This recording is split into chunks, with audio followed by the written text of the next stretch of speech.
po, sir? 47 po. 47. No? Si ma'am, 57. Ma'am, okay lang po yun sa inyo. Mas bata ho. Kasi sabi nyo, yung mga ex-boyfriend mo, mas bata, hindi tumatagal pag bata. Okay lang po, ma'am? Oo nga. Hindi sila makatagal sa akin eh. Malalaman po natin yan. Wala po kayong asawa, sir? Hiwalay na? Po, kaso nagkalabuan na po. Oh, ma'am, ikaw na po humusga. Pasok. Wanted, sweetheart. Wanted, sweetheart. Hello. Alo, inis na bagat ako ah. Hello po. Sorry po. Hello, anak, nakita mo ako? Okay lang? Opo. Ano sabi niyo, sir? Ano? Nasaan ka po ngayon? Dito ako sa Japan ngayon. Tagal ka. Oo. Matagal ka na Ano, sir? sa Japan? Matagal ka. Oh, sir, kinakalawang na ako dito. Dagat ka ba? Pinakalawag na. Kailangan na. Kinakalawang na ako dito. Grabe. Ganda ng buhay natin pala ngayon kasi matagal ka na. Kaya gusto ko na rin magpahinga talaga. Gusto ko na rin pagbigyan ng sarili kong buhay. Ganon.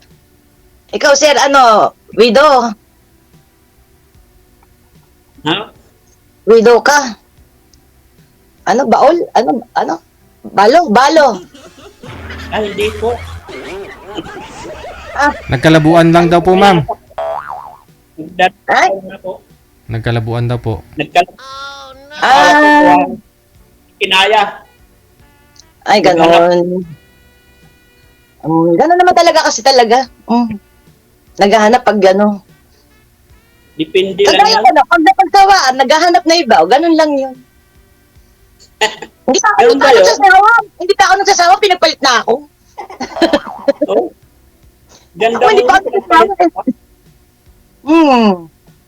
Kasi mukhang ang lusog mo ha. Wala kasing makain eh. Kaya malusog. Oo nga, mukhang nakikita ko nga eh. Puro hangin na lang, no? Puro hangin na lang. Gawa ng init kasi dito, mainit. Oo. At least may hangin ka na sa loob. Hindi na mainit. Ay, ganun lang anak mo. 5 po. Puro lalaki. Wow! Ang dami nun ah. Mukhang may maliit pa dyan ah. Masipag eh. Oo nga, mukha nga eh. Ang alam ko, 5, di. Maliit pa yung yung bunso mo. 5 years old. Naku, sir, hindi ko na yan kayang pag-aralin ah.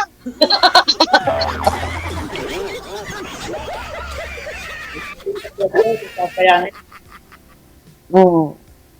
Ako kasi ngayon may pinapag-aral ko naman yung anak ng kapatid ko. Inampon ko. Ba't wala ka pong anak? Meron na ako apo, meron ako anak. Ilan po anak mo? 2. 2 din apo ko. May mga asawa na. Yung panganay kong 35 years old, divorce din siya 2 beses. Sumusunod siya sa yapak ko. Ganito rin. Tapos yung bunso ko, 20 years old, college siya, 3rd year college. Yung siya naman pinaparal ng pamangkin ko ay grade 5 ata. Ano trabaho mo po? Dito sa company po. Ang trabaho mo sa company? Maintenance. Ano ba ibig sabihin ng maintenance? Ano bang ginagawa sa maintenance? Ano yung trabaho mo sa maintenance? Mga nagagawa ng mga sirang motor, kung anong sira sa company. Electrical maintenance, ma'am. Maintenance. Di ako pwede din magpa-maintenance. Ano pa ipa-maintain mo, ma'am? Ano po yung gusto mo ipa-maintain? Kaya Ano dito? papagawa Dito.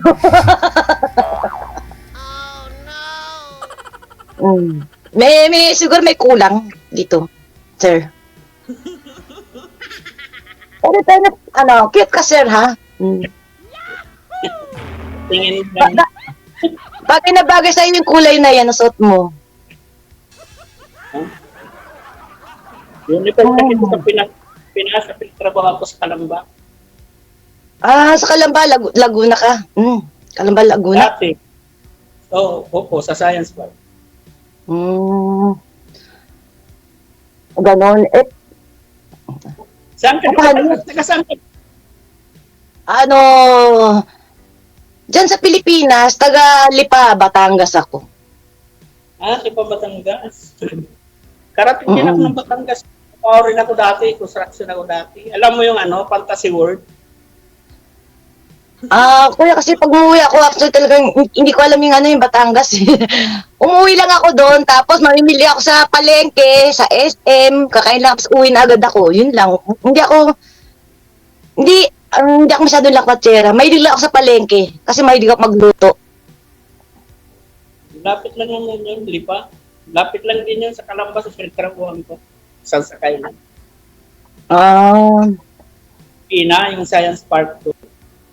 Dati dyan din kami nakatira sa sa Laguna, sa Kabuyaw. Oo. May iba po tayo, no? Nasabi ko ni sir na nagkalabuan daw po sila ng asawa niya. Ano pong pinagkalabuan ninyo, sir? Anong hindi niyo napagkasunduan? Sir, mahaba ang kwento ko. Pero okay lang naman ko sabihin ko. Yung asawa ko kasi, hindi niya kinaya yung naghanap ng iba, nagpabuntis. Aha. So, kasal po ba kayo? Opo. Sige po, ma'am. Paano yung kung kunyari lang muna, pag maging tayo, mababahagian ba ako ng sound mo? Patitingnan mo ba ako? Magkakaano ba tayo? Depende Baka lang hindi yan. ko kayanin. Kung anong pag-usapan. Ganon. Siyempre, kailangan namin, kasi talagang pag nagkaanak ka, talagang responsibilidad ng, ng magulang na pag-aralin kasi mga anak, no? Hindi pwedeng hindi sila tingnan kasi. Hindi ko naman pinabayaan yung anak ko kahit ngayon po, nasa bahay yung pati yung asawa ko. Kaso hindi na kami nag-uusap, saka hindi ko na siya pinadadala, doon ako sa panganay. Kasi, hirap eh. Ilang taon na, 9 years na ako. Wala akong naipundar sa bahay kasi hindi ko alam kung anong ginagawa eh. Nalaman ko na lang, nakita ko kung saan nagpupunta, tapos tulad niya, bago pang Bali, nanganak na po ba siya, sir? Nanganak na? Opo, ng isang buwan na. Ng isang buwan nang nanganak. Pero inamin niya po sa iyo na nagkamali ho siya o baka sabihin yun, ay sinusuot ko kasi yung brief mong iniwan? Online na kung gano'n. May natira pang gumagalaw. May natira pang lalagyan ko. Di pa siya nagbubuntis, di pa siya naamin. Ngayon na parang ayaw pang umamin. Wala akong magagawa. Ayaw. Nagbukod na sila ng mga nagbukod na sila ng mga anak mo? Doon pa rin sa sa bahay. Pero hindi ko na pinadadalan niya. Maaari ba yun? Hindi na. Kanak ko na lang. Ganon. Dapat nga uwi. Kaso, parang pero kasi ako din wala din man akong natanggap sa asawa ko dati. Ako pa nga hiningay ng asawa ko eh. Kang natatong ka ngayon. Kaya kayo nasa asawa mo. Ay ako kuya, hiningi nga ng hiningi kaya nga gusto ko na manahimik eh, yung katamtaman lang ako na simpleng buhay okay na. Hindi ko na kailangan yung yung mabonggay, marang niya, hindi ko na kailangan. Kahit ako Kung naman kailangan kong mayaman o ano, basta makaintindi lang sa akin. Basta 3 beses sa isang araw, kahit walang merienda nakakahit, ang makapagbayad ng lahat ng bayarin, okay na ako dun. Naku, titingnan na kita ng titingnan talaga grabe. Tititigan pa kita. Magdamag. Titingnan lang ha. Kaya tuloy ako, kasi bago lang ako, ngayon lang ako nakasalang na ano agad ni DJ. Ako din ko yun. Actually, nervous din ako.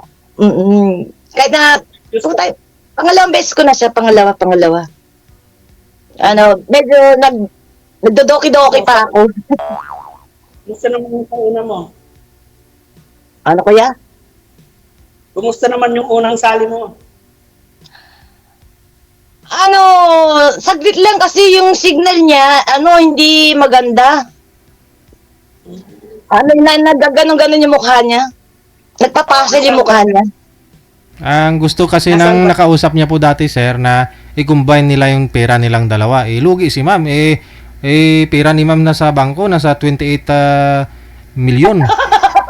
Wala namang decision, wala. Wala ang ganda lang pera. Wala ako niyan. Late lang sahod ko. Wala ko niyan. Meron lang ako magpapag-umpisa ng kaunti, pero yung sabi mo, milyones, wala. Kung pag-ibig, milyon na pag-ibig, mari ko ibigay, pero yung wala. Pares tayo. Pag-ibig lang tayo ko ibigay, pero kung tama lang sa pagkain, meron siguro. Okay na ako doon, kuya, kung kaya mo. Kaya yun. Sa pag-ibig lang, kaya yun. Pero kung sa milyones, wala akong nabibigay. Kuya, kasi alam mo, RJ. RJ ba pangalan mo? Opo. JR po, pinaligtad ko lang. Okay. Alam mo kasi JR kasi, nakalimutan ko tuloy. Sobrang tanda ko, nakalimutan ko. Nakalimutan ko sabihin ko. Hindi naman kasi dati, kasi nga medyo hindi ako swerte sa lalaki. Sabihin nga natin hindi ako swerte. Umibig din siya ako siyempre sa talagang may asawa na. Ngayon kasi pag nalaman nila na, ewan ko, pag iba, hindi nila inaaway. Pag ako parang hindi nila kagustuhan, medyo alam mo na, hindi maganda yung nagiging resulta. Kaya kumbaga kung maging tayo, baka may biglang habulin ng asawa mo at merong dalang ganyan sa pampukpok sa'yo. Kahit okay, siya nga nagsabi sa akin, kahit 100 pa daw na babae, hanapin ko eh. Ako, sa totoo lang, wala akong balak maghanap eh. Tinukso lang niya. Kaya maghanap po umayos sa loob ng 9 years. Nag-abot ng pandemic. Pinaranas kung anong hirap ng pandemic kasi nagpaka-asawa ko sa kanya eh. Kasi wala. Kala niya siguro ang nagsasaudi. Ganon ang mga ginagawa ko. Hindi. Siyang nangarap na mag-abroad ako. Ngayon na nandito ako, iba lang parang gagawin. Kahit manood siya ngayon, problema, totoo ang sinasabi. Lagi nga ako sinisira sa picture. Ilang years po ba kayo, sir, na hindi nakakauwi sa kanya? Dapat gawian ko na, kaso pinipun ko lang. Nung nagka-pandemic lang ako natagalan, halos 4 years di ako nakauwi. Pero di ako nagkulang ng suporta. Hindi ko naranasan sa kanila, pinaranas sa kanila na nagpa-pandemic. Kasi, ang purpose talaga rito, yung mga anak ko, magandang buhay. Siya lang palang gumanda ng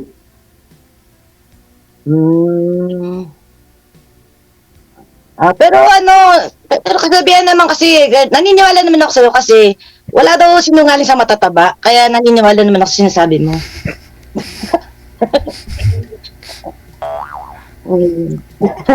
Hindi yun ang sabi nila. Wala daw sinungaling sa matataba.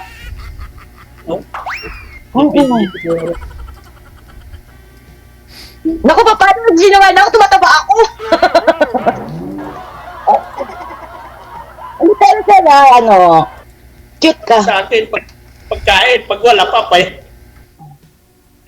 Naku, pag makasama mo ako, dodoble ka. Masarap ako magluto. Parehas tayo, masarap din ako magmahal. Kahit na maghapon ako nasa kusina, okay lang ako. Ay, ngayon, bawas muna ako sa pagkain kasi may nararamdaman na, ka-hospital ko lang yung karang linggo. Ay, gano'n. Ano nararamdaman mo? Hindi ba Nagsobrang ako. hindi ba lumalakas ang tibok ng puso mo? Ha? Tumaas po yung... Hindi ba bumibis ang tibok ng puso mo? Tumaas daw yung dugo, ma'am, kasi nanganak nga yung asawa niya. Ala, paano yan, sir? Siyempre, hindi, no. Sir DJ, siyempre, siya din hihingi ng tulong pag ano, di ba? Mm-mm. Pero ako naman kasi, handa naman ako tumulong kahit sa mga tao. Di naman ako nagbibigay ng tulong dun sa kanya. Pinalalayas mo na nga sa bahay. Hindi po ba... Wala eh. Hindi po ba, ano, sir? Hindi po sila nagsasama ng nakabuntis sa kanya? Dinatanggi sa kanya. Sinasabihan pa siya na, pa-DNA test pa. Sabi ko, ano yon akin? Sa bagay ka ako, online ngayon. Pwede mo. Ayaw aminin. Wait, 4 years kayong hindi umuwi. Hindi na siguro, gusto siguro ako pa maggastos. Bahala ka sa buhay. Hindi, kung meron ka at matutulungan mo, mas maganda nga yung ano, nakakatulong, eh, ba? Kasi pag nakakatulong ka mula sa puso, marami bumabalik sa'yo. No? Yun. Gusto ko ako lang. Hanggat kaya ko. Di ko naman kailangan na maghingi ako ng tulong. Hanggat kaya ko. Kasi nag-umpisa naman kami sa buhay. Hindi ka hingi ng tulong, ikaw ang tutulong. Ha? Hindi ikaw ang hingi ng tulong, ikaw ang tutulong. Ay, sana ako tutulong ako pero sa kanila hindi na. Kahit kami kasi, kahit saan kami magpunta, nahawa mo nga sa tulpo, ayaw naman. Hindi ako natakot. No. Kasi, lang, simula nung nagkasawa kami, ngayon lang ako nagkaganit eh. Naghanap ng ano kasi, parang naramdaman ko yung bigat pa na ginawa sa akin na nagpakapunta na wala naman. Ganon. Napakabigat pa talaga.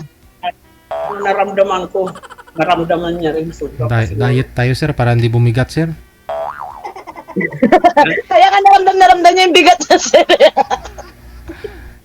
Kaya nga, ramdam ko ng bigat ko eh. Nasa 90 kilos na may kita ko eh. Kaya bigat na. Pero para sa akin, mapayat pa yan kasi dati yung asawa ko nasa 99 kilos siya. Ipakiyas lang kami. Cute naman. Nagbawas lang ako ngayon kasi bawas sa kanin. Tama yun. Damihan mo na lang yan yung ulam. Ganyan lang ang kanin, ganyan lang katiting. Pero kung may nagmamahal, siguro baka gumaan pa. Yes! Parang konti na lang. Gusto na kitang mahalin, kuya, ha? Oh? And then, natutuwa kasi ako sa'yo, ang cute mo. Para kayo magkamukha ni DJ.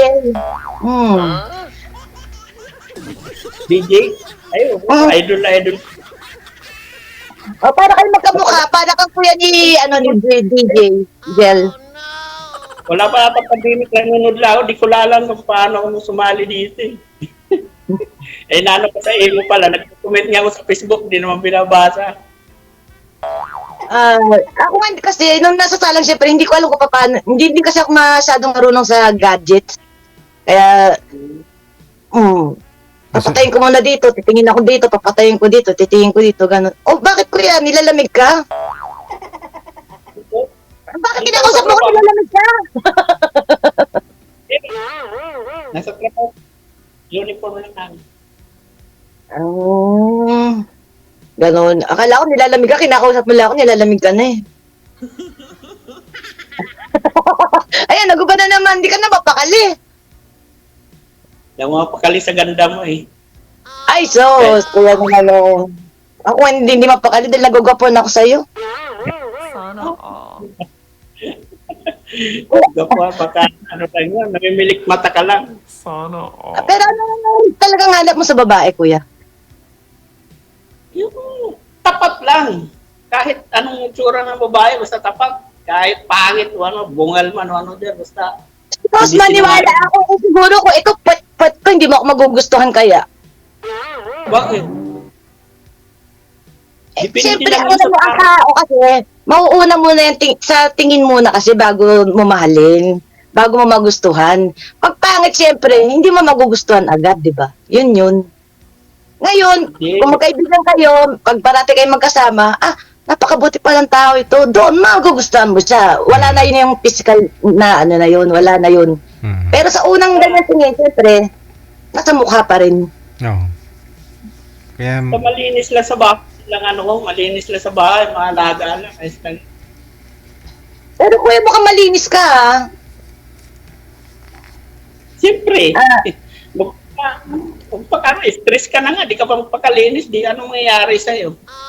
Yan. Alam mo yun ang gusto ko. Gusto ko yung neat talaga na lalaki. Ayoko yung mahabang buhok. Okay lang sa akin yung walang buhok eh. Ayoko lang na mahabang buhok.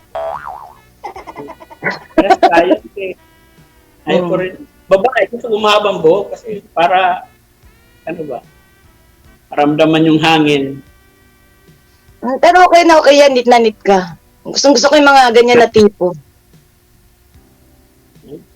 Malinis. Gusto ko naman talaga yung malinis sa bahay para ano. Ibig sabihin, malinis ka din talaga sa bahay. Di ko masabi. Malalaman mo na lang kung talagang Ganon. kasama. Meron kasi Ganon. sabi na ano, oras na sabi mo sa ano. Ganyan. Sa bagay, kasi, actually, ako din malinis kasi ako sa bahay. Gusto ko talaga yung malinis. Ito, para lang akong daga dito. Lit-lit lang ng bahay ko, pero okay lang yan. Kasya tayong dalawa kung pupuntahan mo ako dito. Buti ka na, may bahay. Ito nga, wala eh.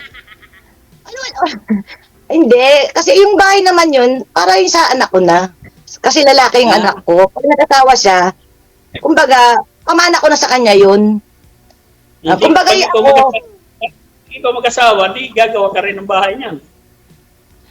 Ay, hindi kasi kung ako magugustuhan mo, sasama lang naman ako sa iyo eh. Paano Kumbaga, kung wala yung gugustuhin ako, wala yung bahay at lupa. Sa anak ko na kasi, kumbaga, pamana ko yung sa anak ko dahil para sa magiging asawa niya at pamilya niya. Ako, siguro, kahit tumanda ako, baka kahit may ermitanya, may tatanggap din siguro sa akin. Ayoko na siguro ng ermitanya, ikaw na lang tumanggap sa akin, kuya, punta na ako sa bahay mo. Ikaw, wala. Kailan bawi mo? Oo nga nagbabalak naman ako, kahit kailan man ako umuwi, okay lang. Oo? Pares tayo. Kahit kailan pwede, kung kailan kung gusto mo uwi ako. Ako kasi balak ko umuwi. Sige, uwi na talaga ako next month. Pilitin mo kung pilitin, subukan mo. Sunduin mo ako, ayoko na magbasa. Gusto ko nga lang. Ito nga, kalisa lang eh, para matagal ang usapan eh. Ay nako, kuya, kahit na magdamag 24 hours, madaldal ako. Magsasawa ka sa akin. Siguro dyan ako naiiwan ng mga naging boyfriend ko masyado akong madaldal. Bakit no? Basta nasa tama lang, bakit ka naman iiwan? Hindi ka naman siguro magdaradaldal kung hindi ka nasa tama. Uwin pa ako. Correct ka dyan. Hindi, kasi naman Dapat ako, namatay lang kasi na nanay ko, hindi mo na ako umuwi. Ganon. Ako din nung last year din, namatay yung tatay ko. 2 months ako nandyan. Bago mag 2 months, nakauwi na ako dito, kumbaga. Tapos, umuwi, March yun. Tapos, October, umuwi din ako. Tapos ngayong year na to, na March, umuwi din ako. Ngayon, nagbabalak nga ako ng mga... Kasi pag August dito, busy yung trabaho ko. Nagbabalak ko mga September, ganon. No? Mm-mm. Sa akin, dapat ang uwi ko November. Gusto ko, mga January. Ayaw ko ng December. Malas sa akin. Bakit? Di ba sabi mo nasa Kalamba ka ngayon, kuya? Cavite ako nakatira. Dati sa Calamba ako tatrabaho, pero uwi ko Cavite. Dasma. Ibig sabihin, nasa Pilipinas ka ngayon. Dito ako sa Saudi. Nasa Saudi ka? Oo. Ah, ganun. Kailan uwi mo? Ikaw, kalawin mo. Ako, kahit kailan pwede nga ako umuwi. Kaya kung kailan na uwi mo, dun ko isasabay yung uwi ko. Yahoo! Ala, nag-isip ka na. Bala ko talaga January, gawa ng ayusin ko yung problema ko sa pamilya ko. Kasi, Ah, kasi nahamon din niya ako pag sa Paano, barangay. paano, Gusto niya sir? mag-force, gagawin pa siya, hindi na. paano, sir, Talagang kung- ayaw niya sa akin. Paano, sir, pag uwi mo sa Ayaw. January, sir, tapos makita mo yung bata, kamukha mo pala. Wala nang problema sa akin yung bata kasi ang bata, walang pakialam, walang ano yun, walang kamalay-malay yun eh. Correct. Mm. Ako mapagmahal ako sa mga bata. Baka ano, Ang baka na- pinaglihiyan ka ni misis mo, no? Siguro. yung bata sir, hindi ako nagano doon, nangihinakit kasi walang Mm. kamalay-malay yun. Basta ginawa lang nila. Naano lang ako doon sa Asawa mo. lalaki. Oo. Na hindi pa pinanindigan ng lalaki, no? Kasi wala ka naman. Hindi ako nakakano kasi ano ko sa mga bata eh. Mm.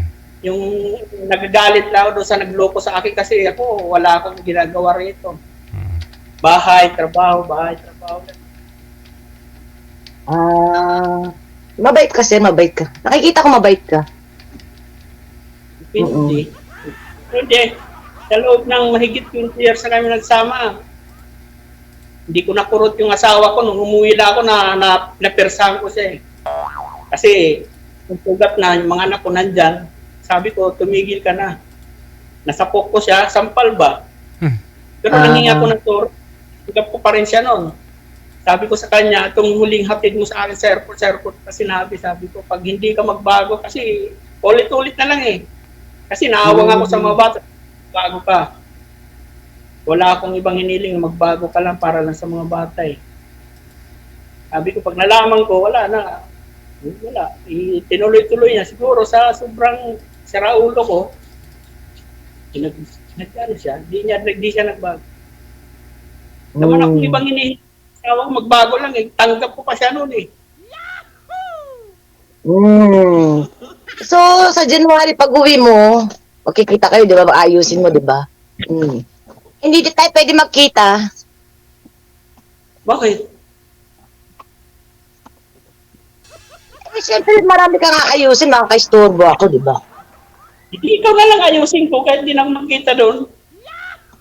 Hindi pwede yun, nakatangi. Bakit? Di naman yun. Pabayaan yung anak ko. Sige, ano nga pala height mo, sir? 5'7". Okay lang. Kasi, baka magkasilaki tayo kasi 5'5 ako eh. Nice lang yun. Hindi naman yung kailangan sa height. Kahit 5'4" flat ka lang kung talagang ang pagmamahal mo nasa lalaki na tapat ba? Hindi ko naman yun mataas, maganda. Loyal naman ako actually. Ako nga dinadaya eh. Pero, ako talaga. Mahirap sabihin pero kasi yun ang totoo. Kaya siguro, nasasaktan, ganun.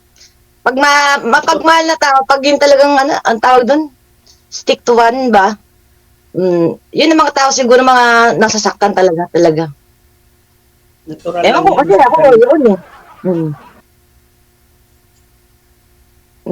Pero, Pag nauwi nga ako sa Pinas, hindi nga ako nakikipag-ano sa mga kapitbahay. ay Bahay lang. ganon. Lang kasi sa mga anak, sa loob ng 2 taon, 2 buwan lang ang bakasyon ko. Iano ko pa sa ibang tao, dito na lang ako sa mga anak. Mahilig. Mahilig makipag-inom. Mag-inom sa bahay, mga isang buti. Ako din, Pero ngayon, hindi ako masyadong, buti hindi ka malakas uminom. Ay, hindi. Kahit nga hindi ko na kailangan ng alak, kahit hindi na ako makatikim ng alak, pag, dito nga, 2 taon, mahigit, hindi mo ako nakatikim. Ay, Yossi, sir. Ay, Ay, ayan ang ayaw ko. Yun lang. Naku, baka akalawan mo ako, smoker ako. Kaya naman magbago. Kasi lang sa kayong pampaganda, pampabata, pampakinig. Yeah. Not, Hindi, pero ako talagang nagpupursige ako mag-quit. Malay mo, magbago ka kasi ako din naninigaril. Siyempre, magpapag-isip-isip ka. No? Ba't lalaki din naninigaril? Tapos ako din. Wala Hindi naman talaga. problema. Gusto ko naman talaga mag-quit. No? Gusto ko naman talaga mag-quit talaga. Kaya lang kasi, siyempre dito nag-isa ako, di ba? Kasi, di naman alam nga, magbawal ako sa'yo. Pambili ka naman. Oo. Busy mo na yan. Malaki pang nagastos mo yan sa sigarilyo mo kaysa akin kung halimbawa, magkita tayo. Nakayo yan. Hindi, pero talagang gusto ko talaga mag-quit. kumbaga, ganyan ka na, no? Makilala mo siya, no? Kaya, tanggapin ka. Kasi, yan ka na eh. Nakakatuwa ka naman, sir, kung tatanggapin mo ako na nun, nag-ios. Pero talagang gusto ko mag-quit. Pag yung talaga natagpuan ko na yung lalaki na para sa akin, mag-quit talaga ako. No? Sa ano? Kasi pag marami ako iniisip, talagang yung hindi kasi ako bungangera, yung nagsisigarilyo na lang ako. Kasi pag hindi naninigarilyo na tao, nagiging bungangera. Lalo na kasi pag tumatanda, mga 7,000 na words kailangan nila sabihin sa isang araw eh. Lalo na ang babae. Ngayon, pag hindi ka naninigarilyo, nakatikom, di ba? Ganun ba Siyempre yun? mababait, magaganon yun. Pag may asawa na, ma'am. Bratatatat. Oo, ganun yung, pag tumatanda. Ngayon kasi ako naninigarilyo, kumbaga, nabubuga ko yung lungkot, yung sama ng loob. Nagagan, di ba? Kumbaga, inhale, exhale, hindi nagiging nagger. Yeah, medyo parang pigil-pigil, ganun. Iinom ka rin. Actually, yun ang trabaho ko. Nagtatrabaho ko sa gabi ngayon kasi sa tuhod ko. Tinamaan ako sa tuhod eh. Nawala na ng gasolina yung tuhod ko eh. Oo. Kaya, nagtatrabaho ako sa gabi. Pero, minsan hindi. Kasi, pag yung masakit, ganun. Kasi nga, hindi ako minsan makatayo, ganun. Pag may tatawag lang sa akin na customer, bubuksan ko. Magtatrabaho. Pag uwi nila, umuwi ako, ganun.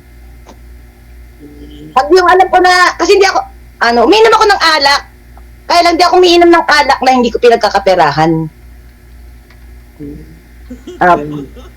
Pag may perang papasok, iinom ako ng alak. Pero yung sabihin mo na iinom ako ng, yung okay na lang. Hindi pagkakaperahan, hindi ako umiinom. Yun lang yun.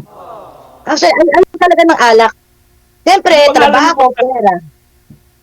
Ano nga pala pangalan mo? Dorothy. Dorothy. Ganda pa. Pero parang ilang taon ka na?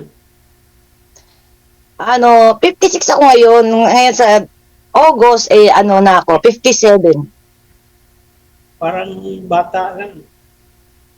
Ganon. Alam ko na kanina, parang nasa higit 30 ka pa lang pagbukas ko nung Yes. 57.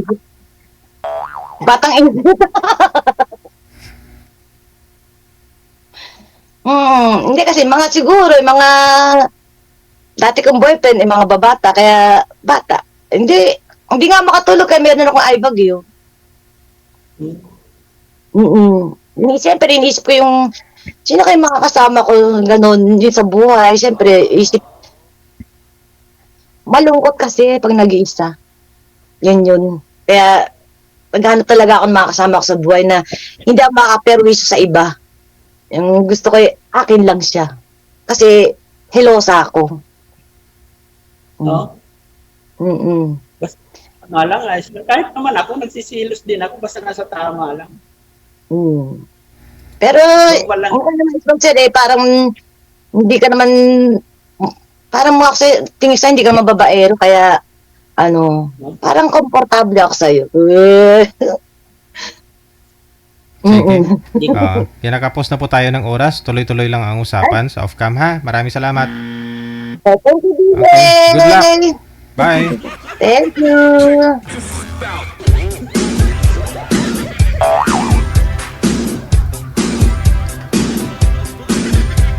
kasi sa Japan eh.